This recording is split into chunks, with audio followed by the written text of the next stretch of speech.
They don't care about us அப்படின்ற எம்ஜேவோட உலக புகழ்பெற்ற பாடல் ஒன்று. எனக்கு அந்த பாட்டு அவ்வளோ பிடிக்கும் மக்களே. கண்டிப்பாக உங்களுக்கும் பிடிச்சிருக்கும்னு நினைக்கிறேன். எம்ஜேவோட ஃபேன்ஸ் எல்லாருக்கும் அந்த பாட்டு கிட்டத்தட்ட ஒரு தாரக மந்திரம் மாதிரி தான். ஆக்சுவலாக இந்த பாட்டை இப்போ யூடியூப்ல பார்க்குறவங்களோட எண்ணிக்கை இருக்குல்ல, அது பீக்குக்கு போயிடுச்சு.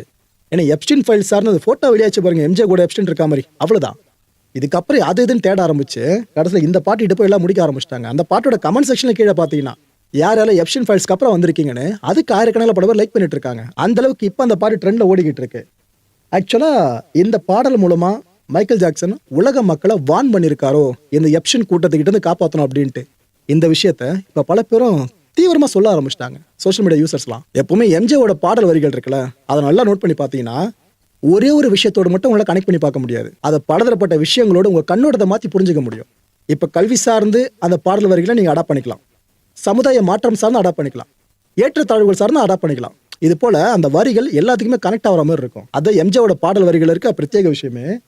இந்த டோன்ட் கேர் அபவுட் அஸ் பாடல் இருக்குல்ல, இது ஆக்சுவலாக ஒரு போராட்ட மனப்பான்மையில் எழுதப்பட்ட சாங்கு. எழுதுறது நம்ம எம்ஜே தான். இது ரிலீஸ் ஆனது 1996. எல்லாமே பார்த்தீங்கன்னா ஏதோ கியூபிக் சார்ந்து அவரோட அந்த 1999 மூவி சார்ந்து நடந்துட்டு இருக்க மாதிரி இருக்குல்ல. Okay right.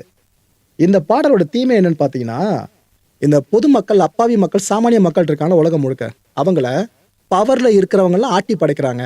அவங்களுக்கு மக்களை பற்றி கவலையே இல்லைப்பா, அவங்க எக்கேடு கட்டா நமக்கு என்னன்ற மாதிரி தான் அவங்க ஆட்சி பண்ணிட்டு இருக்காங்கன்னு இந்த அளவுக்கு போல்டாக அமைஞ்ச வரிகள் தான் இவர் எழுதியிருந்தார். இதில் இன்ஜஸ்டிஸ், ரேசிசம், போலீஸ் புருட்டாலிட்டின்னு இவ்வளோ விஷயங்களையும் பயங்கரமாக சொல்லியிருப்பாப்ல எம்ஜே. இந்த லிரிக்ஸ் இருக்குல்ல, அது எல்லாம் இப்போ நம்ம எடுத்து பார்க்குறப்ப எப்ஸ்டின் ஃபைல்ஸோட கனெக்ட் பண்ணி தான் பார்க்கணுமோன்னு உங்களுக்கே தோண ஆரம்பிச்சிடும். இதுக்கப்புறம் நான் சில பாடல் வரிகளை மட்டும் சொல்கிறேன்.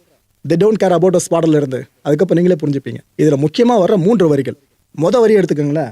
They don't care about us, அதாவது அவங்க எங்களை பற்றி கவலைப்படுறதில்ல, அதை நம்மளை பற்றி கவலைப்படுறதில்ல. எவங்க? பவரில் இருக்கவங்க. எவ்ரிபடிஸ் கான் மேட், அதாவது எல்லாரும் பைத்தியம் ஆயிட்டானுங்க. யாரா? அவங்கள சொல்கிறாரு. ஓகேவா? You can never kill me, நீங்கள் என்னை கொல்ல முடியாதுன்னு சொல்கிறாருங்க. கிட்டத்தட்ட ஓப்பன் சேலஞ்சு மாதிரி தான் இது. ஆனால் இந்த பாடலாம் வெளிவந்து அதுக்கப்புறம் சில பாடல்கள் வெளிவந்து எர்த் சாங் வெளிவந்து முடிஞ்சதும் தலைவன் உயிரை விட்டாச்சு. ஸோ இந்த பாடல் வரிகள் மூலமாக மைக்கேல் ஜாக்சன் அப்போவே உலகத்தை வான் பண்ணியிருக்காரா என்ன? எவ்வளோ தூரம் டாட்ஸை கனெக்ட் பண்ண வேண்டியதாக இருக்குல்ல எப்ஸ்டின் ஃபைல்ஸ்க்கு அப்புறம்.